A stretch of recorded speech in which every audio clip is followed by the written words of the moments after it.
Começa agora o BTcast. Teologia é nosso esporte.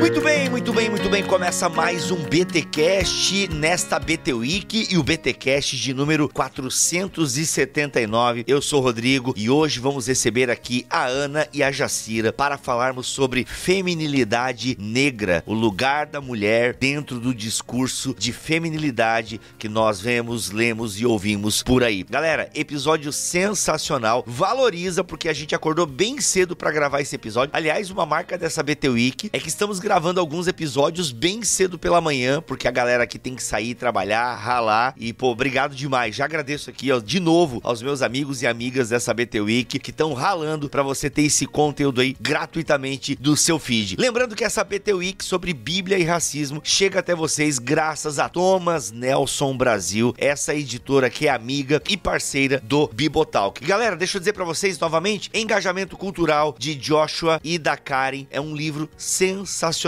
para você pensar questões contemporâneas e as diferentes perspectivas cristãs. Um ótimo livro para te introduzir, inclusive no tema do racismo, fé e trabalho, arte e cultura. Tem muitos temas envolvidos aqui neste livro. Não é um livro difícil de ler, é um livro bem bacana, é uma ótima introdução para você pensar aí as questões contemporâneas como política, criação e cuidado das criaturas, guerra, arte, trabalho e muitas outras coisas. É um livro sobre engajamento cultural, inclusive o tema está no título. Um curso intensivo sobre questões contemporâneas e as diferentes perspectivas cristãs. Vale a pena você dar uma atenção para esse livro, que inclusive ele é parecido com o livro O Cristão em uma Sociedade Não Cristã, do John Stott. Livro esse que inclusive estamos utilizando no BTcast Plus. Um livro sensacional, galera. Ou seja, uma ótima porta de entrada para a cosmovisão cristã, por assim dizer. Uma ótima porta de entrada. A diferença desse engajamento cultural para o Stott é que no engajamento cultural nós temos vários autores e perspectivas. Nesse aqui é o John Stott dando seus preciosos pitacos sobre os mais variados temas do nosso mundo. E quero reforçar aqui também o livro do Dr. Martin Luther King Jr., Eu Tenho um Sonho, e tem o prefácio de Amanda Gorman. É da HarperCollins Brasil, mas para quem não sabe, a HarperCollins Brasil é parceira da Thomas Nelson Brasil. Ambas aí estão debaixo do guarda-chuva da HarperCollins Christian Publisher. Então tem esse livro, gente, capa dura, é uma edição comemorativa do grande discurso do Martin Luther King, Eu Tenho um Sonho. Então capa dura, é uma versão bilíngue, então assim, você já treina o seu inglês inclusive, e é uma ótima tradução, tem uma pequena biografia, mas é um livro comemorativo aí do discurso Eu Tenho um Sonho, discurso esse que marca a luta do Luther King Jr. contra a segregação racial. Inclusive, se você tá chegando nesse episódio por conta do tema, nessa BT Week a gente fez um episódio só sobre o Martin Luther King Jr., tá bom? Vai lá conferir, tá bem legal, com o professor Igor e o professor Paulo Cruz. E tem essa edição aqui bem especial da HarperCollins Brasil, ficou bem bonita mesmo, um ótimo presente aí pra você. Lembrando, tá chegando o Dia da Consciência Negra, às vezes você pode presentear algum amigo com esse discurso tão emblemático. É isso, vamos então pra esse episódio que está sensacional. A Ana e a Jacira dão uma aula e a gente tem muita coisa pra aprender aqui e pensarmos juntos.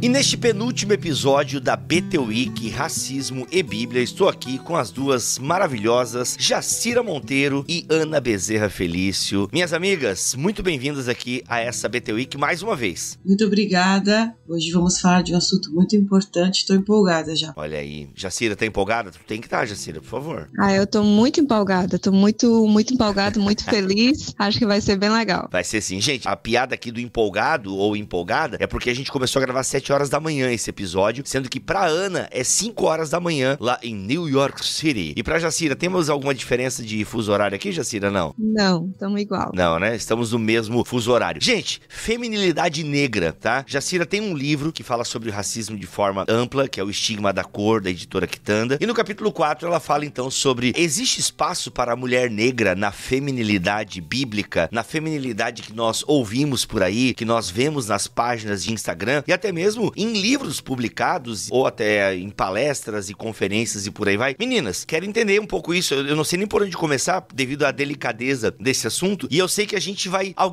desagradar nesse episódio. Então eu espero que vocês, que são meninas online, estejam preparadas psicologicamente pra isso, né? Que a gente vai desagradar alguém nesse episódio, porque falou em masculinidade, falou em feminilidade. Aliás, principalmente feminilidade, é muito difícil a gente ter um discurso que todo mundo fala, nossa, concordo, é isso aí. Então vocês estão preparados psicologicamente para desagradar algumas pessoas, né? Ok, que bom, adoro pessoas preparadas para gravar comigo, porque é isso que vai acontecer nesse tema. Mas Jacira, Ana, apertei no mute, né? E só quando tiver dúvida eu apareço aqui. Por favor, os próximos 40 minutos são de vocês. Eu acredito que uma das bases, né, do meu capítulo é o Provérbios 31, né? Que é a base, praticamente, para se falar sobre feminilidade, em todos os grupos de feminilidade, em todas as reuniões sobre feminilidade, em todo o dia da mulher, quando se fala sobre feminilidade, se fala sobre Provérbios 31. Eu acredito que existe um problema muito grande que as pessoas não leem totalmente Provérbios 31, não veem totalmente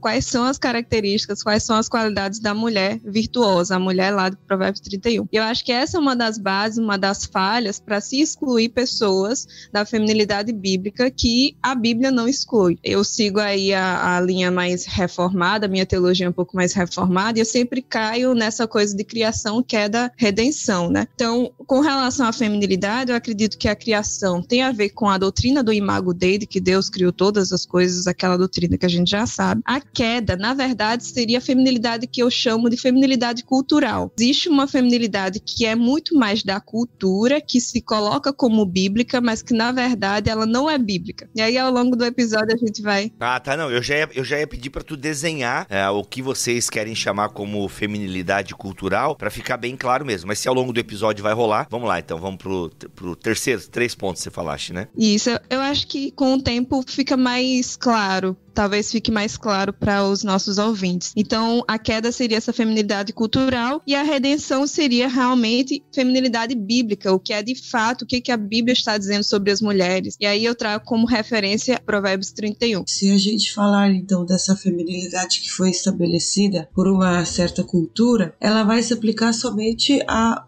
período histórico, talvez, que a gente vive. E aí, se a gente voltar até mesmo 100 anos atrás, a gente não pode falar que a mulher que vivia 100 anos atrás, que muitas vezes tinha que cuidar, né, de uma família assim, estou falando da aristocracia, né, que tinha que trabalhar dentro e fora de casa, cuidar dos animais, tinha que plantar e tudo. Então, assim, realmente a gente vai falar desse fato que, como essa feminilidade que se prega muitas vezes, ela está totalmente inserida num contexto, numa sociedade, numa história. E até não se aplica nem mesmo ao nosso país, né, ao Brasil. Consequentemente, a mulher negra, porque assim, já é difícil ser mulher. No Brasil, o pessoal acha que isso aqui é discurso de esquerda, que isso aqui é discurso de... Gente, eu acompanho, eu sou amigo de muitas mulheres. Nem pra academia a mulher consegue ir em paz muitas vezes, dependendo do contexto. Então, tem o agravante de ser mulher. E tem ainda a ideia de ser uma mulher negra. Então, assim, vocês têm dupla dificuldade, né? Ser mulher e ser uma mulher negra. E aí tem essa questão, né? De onde fica a mulher negra dentro do discurso da feminilidade atual? Acho que a gente podia caminhar, então, pra responder essa pergunta. Lembrando, gente, que, obviamente, eu imagino, né? Até em defesa das meninas aqui, não que elas precisem ser defendidas, mas aqui como host do podcast, a gente é tudo meio geral. A gente faz análises mais gerais do que a gente vê das páginas. Não estamos batendo martelo em ninguém e tal, e nem batendo martelo sobre o assunto, mas é que de forma geral se criou mesmo nas últimas décadas um discurso de feminilidade. E eu queria entender que discurso é esse e por que muitas vezes a mulher negra não se encaixa. Perfeito. E nem a mulher pobre, né, por assim dizer, né? Exatamente. Tem a ver com a pobreza e tem a ver com o fato que a maioria dos pobres no Brasil é negro, né? Exatamente. Esse discurso, ele é pregado, seja em páginas de Instagram, seja em grupos reunidos, seja inclusive nos grupos das nossas igrejas, né? Eu já visitei vários locais, vários lugares de eventos, na verdade, sobre feminilidade que se prega também esse discurso. Então, eu acho que é importante também deixar claro que não é só uma coisa de rede social. E como o Bíblia mesmo falou, né, em livros, a gente consegue perceber isso. Então, eu trouxe alguns casos aqui que deixa bem claro que feminilidade é essa dessa que a gente está falando. Se pesquisar no Google, consegue ver a notícia do Edir Macedo sugerindo que mulheres não façam faculdade para ter casamento feliz. Aí ele diz que deve se casar com macho. Ele fala isso numa pregação. E aí algumas pessoas vão malhar. Não, é Edir Macedo, ele é neopentecostal, não sei o quê, a teologia é ruim. Mas também existem alguns pastores reformados, inclusive. Alguns, de vez em quando, na internet ficam mostrando o vídeo de uma pessoa específica, eu não vou citar nomes. Não só esse pastor, mas também outros pastores da linha reformada. Tem livros sobre grandes teólogos reformados se envolvendo em coisas como esses, dizendo aí, por exemplo, que a mulher ela tem que ser intelectualmente preguiçosa, não deve estudar muito para poder conseguir um casamento, não pode olhar fora do lar, tem que ficar sempre dentro de casa, que é errado que biblicamente que uma mulher trabalhe fora de casa. E existe esse discurso, né, de que a mulher ela deve simplesmente existir para fornecer conforto, dar comida, sexo e vida familiar feliz. Então, basicamente, é essa a ideia, né, de que a mulher ela foi criada para um matrimônio, para a maternidade, e ela deve ser fraca e se limitar a isso. E aí, esse é um problema que eu tenho, porque tem a ver muito mais com uma questão cultural do que com uma questão bíblica em si. Porque quando a gente vai olhar para a Bíblia, como as mulheres atuam, como as mulheres da Bíblia, ao longo da Bíblia, do Antigo ao Novo Testamento, e também o que nós vemos na própria mulher do Provérbios 31, nós vemos incoerências. E aí é uma coisa interessante, você que está ouvindo, você pode até dar um Google e ver. Tem alguns jornais de época, os jornais no período mais antigo, chamados jornais de mulheres, jornais para as mulheres, né? Nos períodos mais antigos existiam jornais para as mulheres. Tente notar a estética mesmo desses jornais. É incrível. Eu de vez em quando eu faço esse exercício. Você olha o jornal, a estética do que se fala e as imagens das mulheres que são colocadas, as saias rodadas, as mulheres com os bolos, né, com a cozinha e tal. E aí você olha a estética das páginas de feminilidade, é literalmente igual. Enquanto nós cristãos fomos chamados para sermos contraculturais ou coisas do tipo, você percebe que, na verdade, essa feminilidade que é pregada é muito mais do que algo foi construído pela cultura, de uma época específica, de um período específico. Essa feminilidade vai surgir diretamente da época vitoriana, aí no Reino Unido do século XIX. Vai ser também construída a partir de uma visão do American Way of Life, do estilo de vida americano. Isso aí que acontece mais ou menos depois do período da guerra, em que as mulheres tinham que ficar dentro de casa e os homens iam para a guerra, elas tinham que se responsabilizar. E a ideia aqui era simplesmente falar realmente da domesticidade, porque a mulher ela tinha que ficar dentro de casa cuidando dos seus filhos, da educação familiar, enquanto o homem ia para a guerra. Mas aí, esse é o meu problema. Como é que a gente pega algo de um período específico, de uma realidade específica, de pessoas específicas, e aplica a um Brasil de 2022 com uma realidade outra, com uma questão econômica outra, financeira, e que simplesmente não se alinha, e a gente coloca a ideia de que é bíblica, quando não é. E aí a gente entra também na questão que também se fala muito, né, no Brasil especificamente, que é a questão da solidão da mulher negra, né, que em geral isso as estatísticas mostram de como as mulheres negras são preteridas nos relacionamentos. Se a gente encontra esse preterimento, e aí uma mulher negra cristã, pode ser que ela nunca venha casar, pode ser que ela fique solteira a vida toda. Ela vai ser menos mulher, porque e aí ela não vai ter que estudar, porque ela vai ter que esperar um homem que estude por ela, que sustente ela. Enfim, realmente não se aplica eu acredito que não se aplica isso a muitas mulheres brasileiras, e muito menos às mulheres negras, né? Que muitas vezes, como a maioria das mulheres mais pobres, tem que lutar todo dia, né, pelo seu destino e para conseguir melhorar um pouquinho de vida.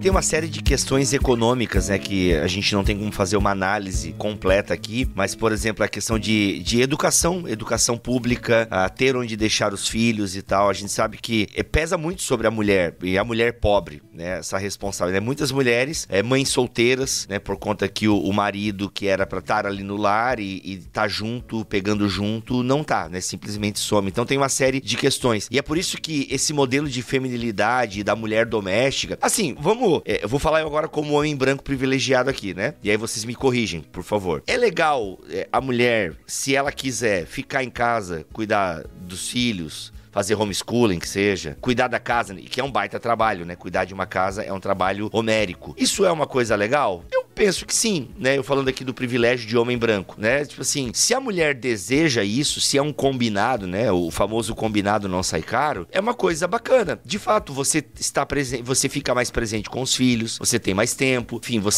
o marido então vai trabalhar e chega, a mulher tá ali preparando. Aquela bem propaganda doriana, sabe? E aí tem a janta e tal. É uma realidade que milhares de pessoas conseguem viver. E tudo bem, eu acho que vocês não têm eu imagino, né, pelo pouco que eu conheço de vocês, que tudo bem se você consegue viver isso. Eu acho que pra galera entender, e talvez você não esteja tão antenado nesse universo, o problema é que essa imagem do homem que sai pra trabalhar e da mulher que fica trabalhando em casa, né, com a sua saia midi, com a sua batedeira e fazendo bolo, entendeu? E ainda depois que as crianças dormem, ela tira aquela saia midi, ela tá com a mega lingerie pronta para fazer aventuras sexuais com seu marido, vocês não são contra isso, né? O problema é você pegar esse modelo e, gente, é isso que a Bíblia ensina, né? E é por isso que a Jacira fala do Provérbios 31, porque não casa com Provérbios 31. Exatamente, esse que é o problema, pegar isso e colocar como se fosse bíblico, e também, como você disse, tem pessoas que conseguem viver esse modelo justamente pela condição de vida que tem, pelo combinado, pelo desejo que a mulher também expressa, fala, não, vou ficar em casa e tudo mais. Só que quando a gente vive num país em que ganhar 3 mil reais, uma casa, né, uma casa que ganha 3 mil reais por mês, tá bem? Tipo, esse é o Brasil, né? Tá tipo assim, entre os 10% da população, porque esse é o Brasil. Quer dizer que o resto da população ganha muito menos. E o resto da população, que é muita gente, não tem como viver essa condição. Sim, exato. Eu acho que é um mundo ideal, e eu deixo isso muito claro no capítulo, logo no início. No mundo ideal, talvez a mulher, talvez o homem, ele trabalhe e ganhe um valor, um salário que dê para sustentar toda a família. Mas em um mundo quebrado, em um mundo de pecado, não é assim que as coisas acontecem. E esse é o problema, de colocar um ideal que nem todas as pessoas possam seguir. Então, as pessoas colocam aí um peso espiritual de como se a mulher ela estivesse em pecado. Muitas mulheres se questionam pelo fato de estar trabalhando fora se elas estão pecando, quando a Bíblia não está dizendo isso. Então, esse peso espiritual é algo que é sim errado, e eu acho que é importante a gente deixar isso claro, para que as pessoas elas entendam que não estão pecando, simplesmente não tem como, né? Existe uma questão, uma realidade muito específica. Que no Brasil nós temos abandono parental, onde a mulher se torna chefe do lar, especialmente nas periferias, nas mulheres mais pobres, né? Existe questão de viuvez, e se a mulher ficar viúva, como funciona? Como é que ela vai deixar de ser bíblica só porque ela ficou viúva? Aliás, Jacira, aguenta aí, desculpa te cortar, mas é que eu já vivenciei de perto isso, pelo menos uns 4 casos, da viuvez e do abandono do marido, né? Tipo, divórcio. E aí a mulher foi a vida inteira do lar. E, gente, pelo amor de Deus, a gente não tá diminuindo a mulher que é do lar, tá? Mas a dica que eu daria, eu não sei se as minhas amigas concordam, é: se você quer ser do lar, combinaram, vocês... Lá em casa a gente combinou. A Xanda tá se dedicando full time à casa e principalmente ao Kalel, né? Que tem uma condição especial. Então, assim, beleza. Mas se eu morrer ou eu me separar da Xanda, que Deus o livre... Deixa eu até isolar aqui na madeira, afinal eu sou de Sagitário. Se eu me separar ou eu morrer, a Xanda tem uma profissão. Ela consegue voltar pro mercado de trabalho e se virar nos 30. Então, assim, e eu já vi muitas mulheres que se dedicaram ao lar e a única coisa que elas sabiam fazer é cuidar de um lar. Aí não tem mais o provedor, né, pra usar essa linguagem. Ok, como é que eu vou limpar o lar dos outros, então, né? Então eu vou me tornar uma diarista, uma mensalista, enfim, porque era o que a mulher sabia fazer. Então esse discurso da feminilidade que veio muito forte na última década, eu acho ele perigoso perigoso pro mundo que a gente vive. Eu acho ele perigoso, porque tem muita menina que, então vou fazer um curso de culinária, vou fazer aqui um curso disso e vou ser uma grande dolar. Beleza, faça. Mas não esqueça de ter também uma profissão aí, porque o maridão pode vir a faltar. Isso aí. E mulheres, isso implica, né, que mulheres elas têm que ser mãe e pai, né? A gente tem realidade de vários filhos que foram criados simplesmente pela mãe e a mãe teve que ser mãe e pai. Essa é a realidade do Brasil. Então, tem que fazer um discurso que seja condizente com a realidade, não simplesmente algo que não se aplica. E como você falou aqui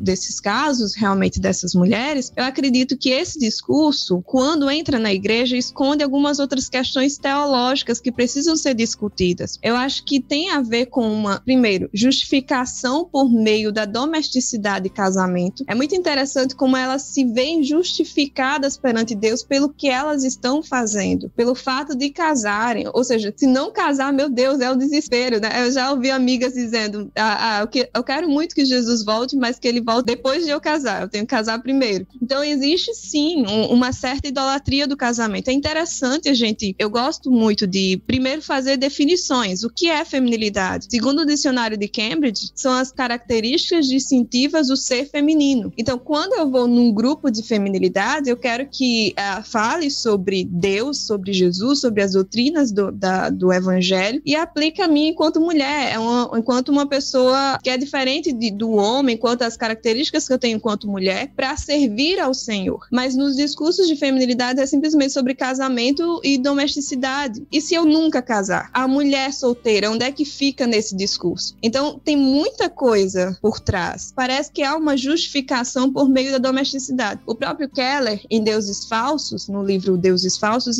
no capítulo 2, ele fala sobre essa justificação, essa idolatria do casamento, quando ele fala sobre Lia, que tentava se justificar, parecia tentar se justificar a si mesma, né, a partir do amor que ela buscava de Jacó, né? Ela procurava encontrar a sua identidade a partir do amor de Jacó. O Keller diz isso. E aí é bem interessante que muitas das vezes parece que esse discurso retroalimenta essa justificação por meio do casamento. Eu acho também que existe um discurso de justificação por meio da docilidade, né? Então a mulher ela precisa ser fraca. E aí é que eu acho que vale a pena dar uma olhada muito bem nas características distintivas da mulher de Provérbios 31, porque a Bíblia fala, primeiro, que ela é confiável, traz características de qualidade, ela é confiável, versículo 11, ela trabalha, versículo 13, mostra que ela trabalha. Então, quando começam essas discussões, seja na internet ou seja nesses grupos de feminilidade, tipo, a mulher pode trabalhar,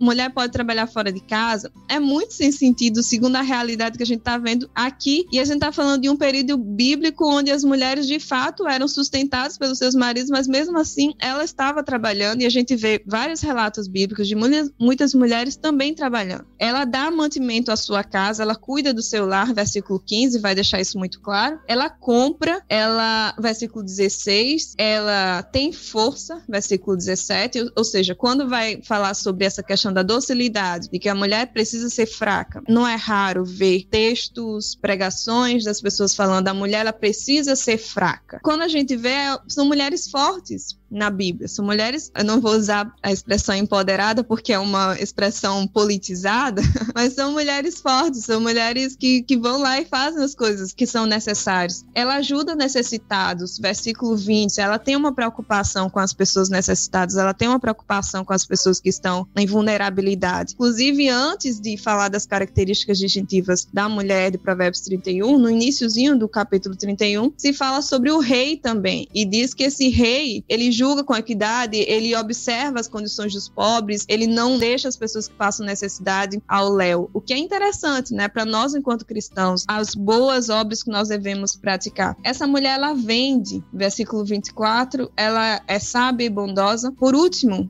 versículo 28 e versículos 31, eles dizem, sábio fala, né, que essa mulher, ela é louvada. E ela é louvada não porque ela é boa ou coisa do tipo, ela não é louvada pelas boas obras obras que ela faz, mas ela é louvada porque ela teme ao Senhor. Então, qual é a característica distintiva e principal da mulher enquanto cristã? É temer ao Senhor. Uma boa cristã, ela vai ser uma boa mulher. Ela vai ser uma mulher em suas características específicas aí de feminilidade, uma boa mulher. Eu acho que é importante ressaltar isso e mostrar que as características da feminilidade vão muito além do que essas caixinhas que muitas das vezes são colocadas. Que aí isso nos coloca, né, diante da compreensão de que a referência, seja para o homem, seja para a mulher, é o próprio Cristo, né? É a gente ser como Cristo, eu sendo mulher, eu sendo casada, eu sendo solteira, eu sendo uma dona de casa, eu sendo uma profissional no meu trabalho. E eu acredito que esse parâmetro de Cristo, né, ele pode realmente nos guiar. E muitas vezes, quando a gente coloca essas outras coisas culturais, aí eu acho que a gente pode fazer até a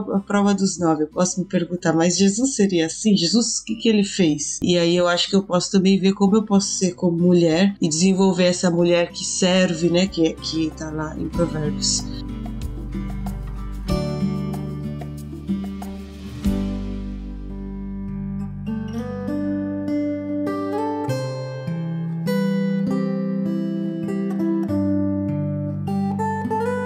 Ô Jacira, para ficar bem claro o que a gente tá falando, porque eu tenho certeza que alguns ouvintes, e gente, aqui a gente não tá te julgando, tá? É porque às vezes a gente vive numa bolha. Eu tenho 40 anos e muitos dos assuntos que eu trago aqui no Bibotalk, eu fui ter noção deles depois de velho. Então, por favor, não se sinta mal. O que a gente só quer trazer para você é que a gente não tá aqui inventando um discurso, ela não é uma vitimização, não é nada disso, né? Conheço as duas, são duas mulheres bem resolvidas aqui, mas algumas coisas a gente precisa falar. Jacira, alguma história você tem para ilustrar? Porque histórias marcam, né? Alguma história você teria para nos contar que exemplifica, que desenha, né? A verdade é essa, que desenha o que você está falando para nós, você e Ana, estão falando para nós aqui? Sim, houve um tempo, há alguns anos atrás, em que o feminismo chegou com tudo de uma forma mais pública aqui no Brasil mesmo. E aí os reformados, especialmente eu estou mais nesse ambiente tradicional reformado, começamos a falar muito sobre feminilidade, resgatar as questões de feminilidade, para que as nossas mulheres e as meninas, né, não sejam tomadas pelo discurso feminista. E aí nisso tinha muitos grupos de feminilidade e eu participava assim desses grupos, inclusive eu promovi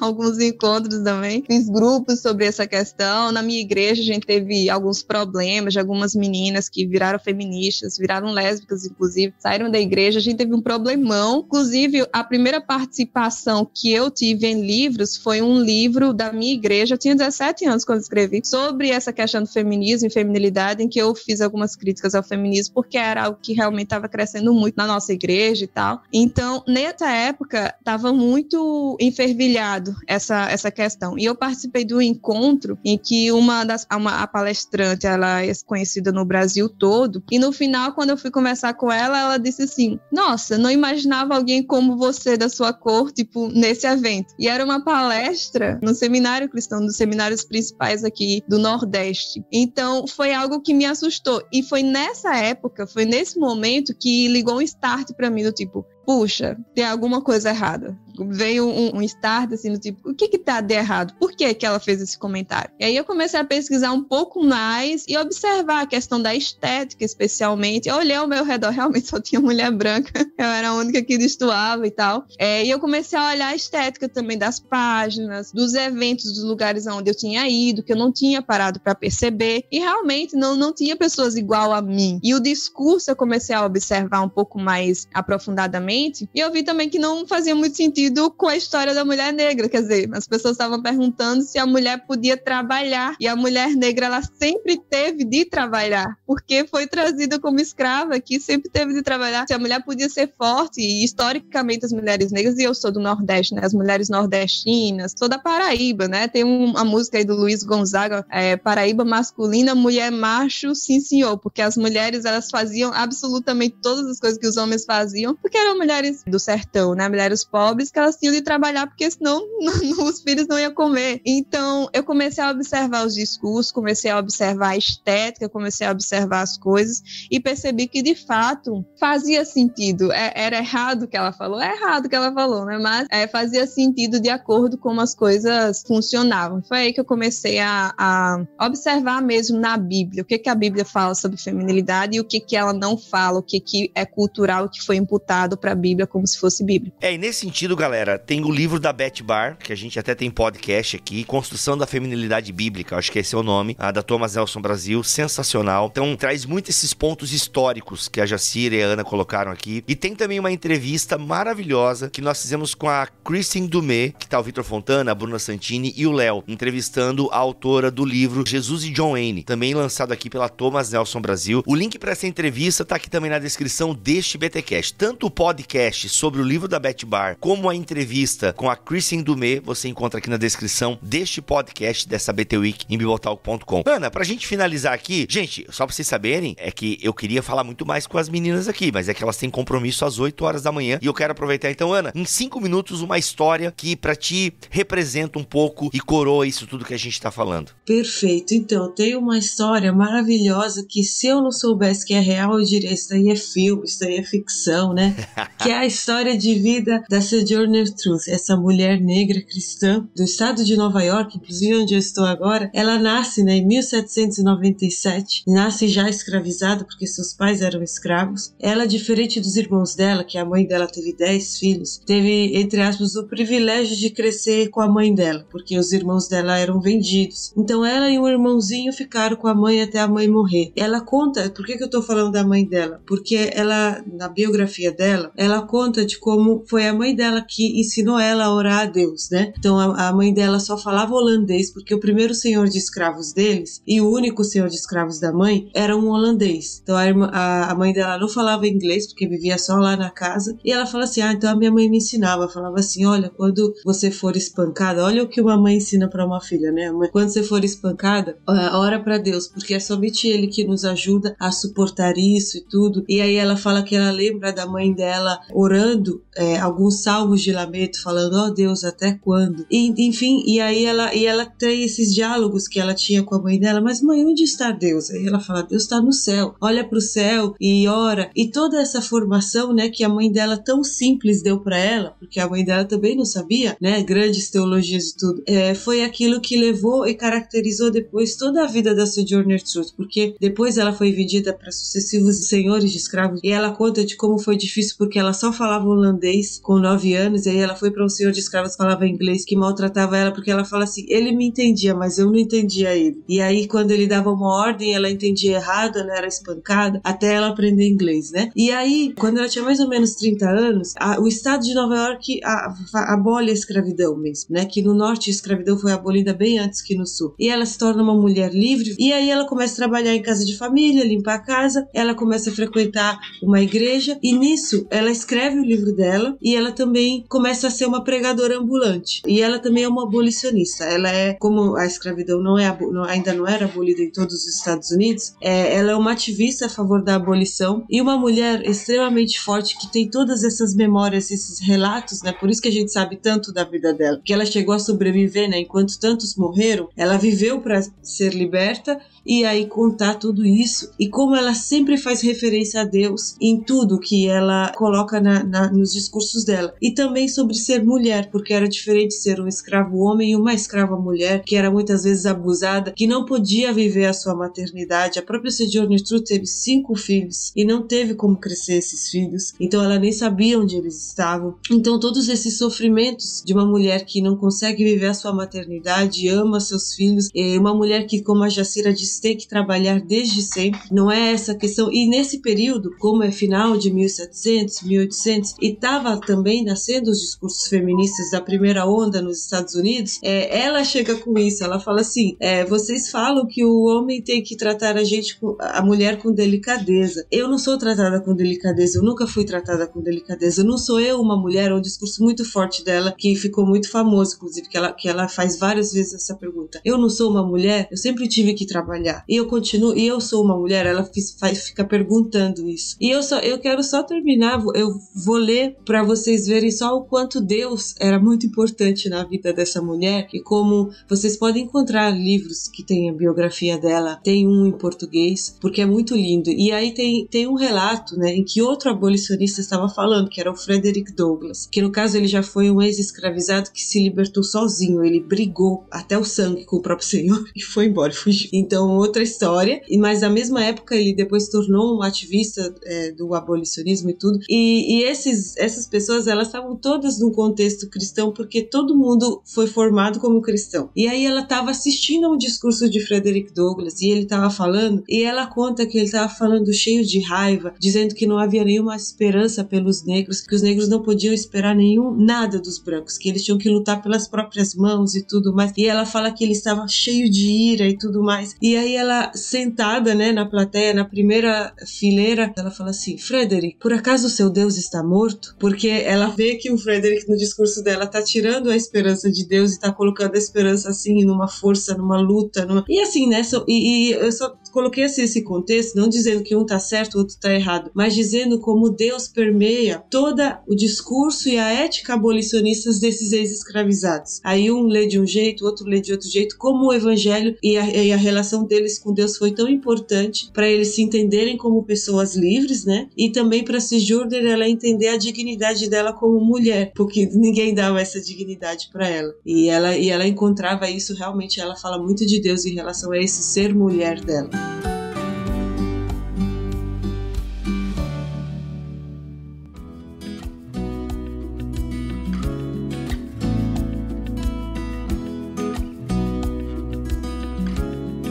Tem várias histórias também que você conta no seu livro, Estigma da Cor, Jacira. Fala um pouquinho pra gente do seu livro, por gentileza. Sim, o meu livro se encontra na Amazon, você consegue encontrar na Amazon. O objetivo dele é falar sobre o racismo a partir da Bíblia, à luz da Bíblia mesmo. A ideia é falar a partir das doutrinas cristãs, né? Como que a gente pode falar desse problema, desse mal, observando aí as escrituras, o que elas dizem. Então, não sei se é para fazer já o fechamento. Não, por mim, eu fico mais 2 horas aqui. Eu tô por ti. Eu tô só olhando aqui o cronômetro. 7 horas e 59 minutos. Eu quero que você... Mas eu quero mais. Se Jacira conseguir cancelar o compromisso, eu tô dentro aqui. Ó, a Ana já acordou de madrugada, né? Pra orar e se preparar pro podcast. Então...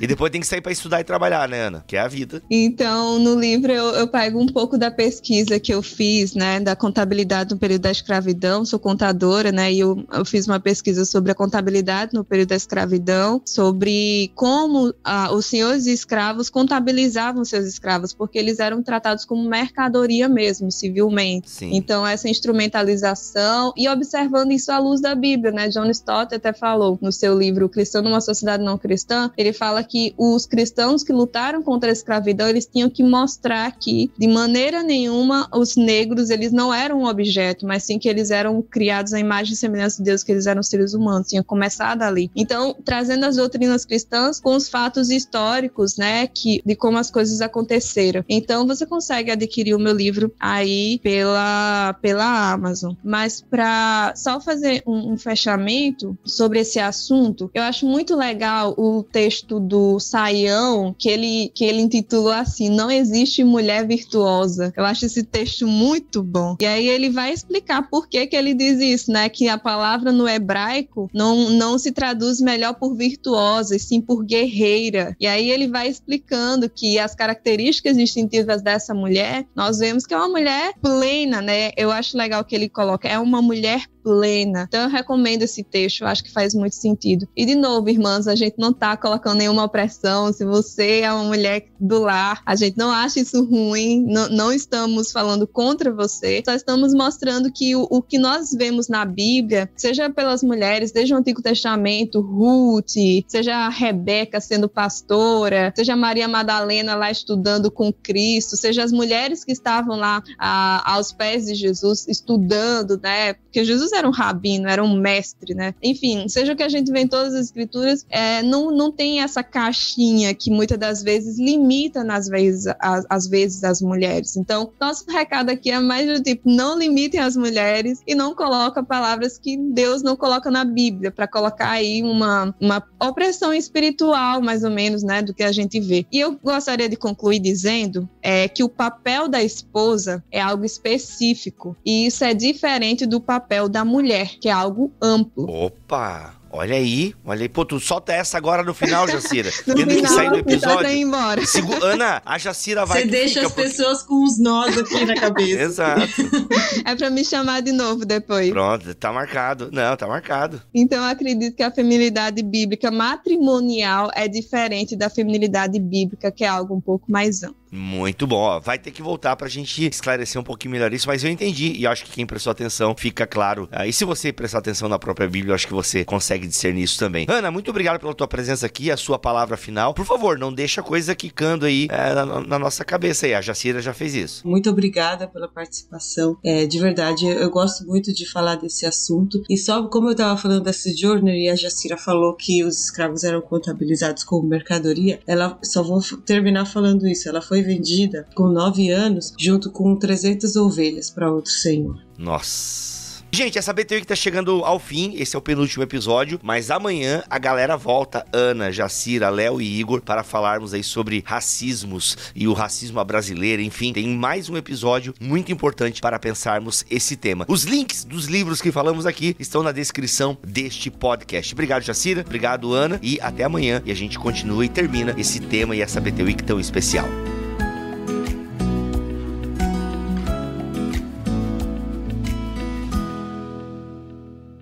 Este podcast foi editado por Bibotalk Produções.